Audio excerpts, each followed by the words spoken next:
आज सर्व आदि दल के राष्ट्रीय अध्यक्ष अरुण पन्नालाल ने जगदलपुर में एक पत्रकार वार्ता लेकर विधानसभा चुनाव में सर्व आदि दल के प्रदर्शन को लेकर के चर्चा की। उन्होंने बताया कि पार्टी के द्वारा बेहतरीन प्रदर्शन किया गया है और कई विधानसभा सीट ऐसी है जहां भारतीय जनता पार्टी को सिर्फ सर्व आदि दल के प्रत्याशियों की वजह से ही जीत मिली है। उन्होंने आंकड़ों के जरिए स्पष्ट किया कि सर्व आदि दल ने इस चुनाव में बेहतरीन प्रदर्शन किया है। राजनीतिक दल सर्व आदि दल ने छत्तीसगढ़ विधानसभा 2023 के चुनाव में 11 सीटों पर अपने उम्मीदवार उतारे थे। पार्टी को पंजीयन 16 अक्टूबर को मिला था। इस वजह से इनके पास काफी कम समय था, जिसमें इन्होंने बेहतर प्रदर्शन करते हुए 1,14,286 वोट प्रभावित किया। पत्रकार वार्ता लेकर के सर्व आदि दल के राष्ट्रीय अध्यक्ष अरुण पन्नालाल ने कहा कि 3 सीटों पर सिर्फ सर्व आदि दल के कारण ही भारतीय जनता पार्टी ने विजय हासिल की है। उन्होंने कहा कि ईसाई समाज लामबंद हो रहा है।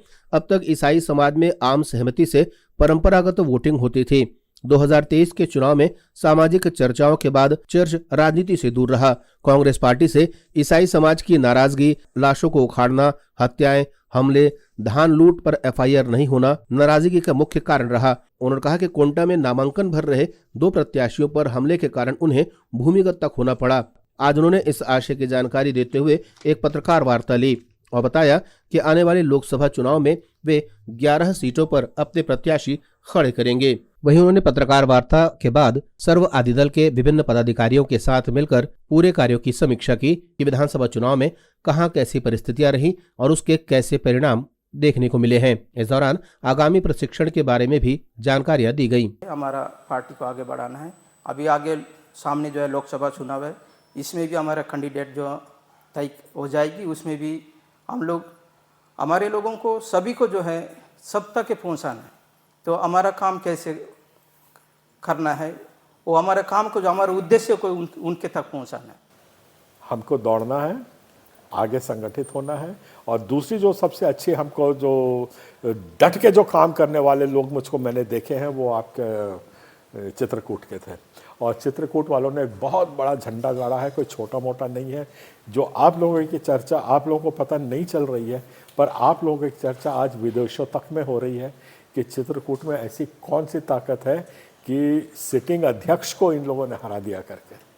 तो ये कोई छोटी उपलब्धि नहीं है आपकी, इसमें हताश होने की ज़रूरत नहीं है। और उससे बड़ा जो हमको अचीवमेंट मिला है वो कांकेर से मिला है, जहाँ पे कांकेर में ठीक है बहुत शांति से काम हुआ और सबसे ज़्यादा श्रेय आज मिला है तो कांकेर जिला को मिला है। कांकेर जिला में मात्र 16 वोट से वो हारे हैं, हमारे 4,239 वोट हमारे थे। तो आज ये सब कहीं सिग्नल पहुंच गया। और शारदा जी को भी धन्यवाद देता हूँ कि इनके यहाँ तो बीजेपी वाले भी आए थे, धन्यवाद भी देके गए इनको, कहते बहन आप लोग नहीं होते तो आज हम लोग नहीं जीतते यहाँ पे करके। नेता को क्या चाहिए? वोट। तो हम लोग सबको भी नया नया है, अच्छा मिल के गाँव में जैसा ऐसा भी नहीं है। हम जब भी इधर कुछ परेशानी जाता है हम भी इनको फ़ोन करते हैं, ये ऊपर अधिकारी लोग को बात करते हैं, हमको भी इनको मजबूत बनाना। अच्छा प्रयास रहा और राजनीतिक विषयों पर पहले से हम आप लोगों को उत्साहित करते रहे हैं और समाज हमारा काफ़ी बड़ा है। थोड़ा मंथन करने की आवश्यकता है कि हमारे समाज का एक बड़ा वर्ग क्यों हमारे साथ नहीं आ रहा है, क्या कारण है, क्यों लोग राजनीतिक आवश्यकताओं को नहीं समझ पा रहे हैं। इसमें सबसे बड़ी समस्या ये है कि हमने कभी इस विषय की गंभीरता को अपनी मंडली को नहीं सिखाया। आज हमारा जो समाज है, मसीह समाज, राजनीति में और व्यापार में एकदम जीरो है, डब्बा है,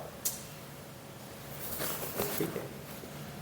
और इस अच्छा बहुत सारे लोगों को ये सब पाप भी लगता है ना, बहुत सारे लोगों को पाप भी लगता है। तो ये जो विचारधारा है इसको आपको निकाल के फेंकना है, ठीक है। तो उसके लिए अब हम किस हद तक और कैसे काम कर सकते हैं, क्योंकि वो जानते थे कि मैं वहाँ का प्रमुख जिला अध्यक्ष हूँ और वो मेरे पास ऊपर दबाव भी आया मेरे ऊपर दबाव भी आया कि आप अपने कैंडिडेट को बैठा दीजिए।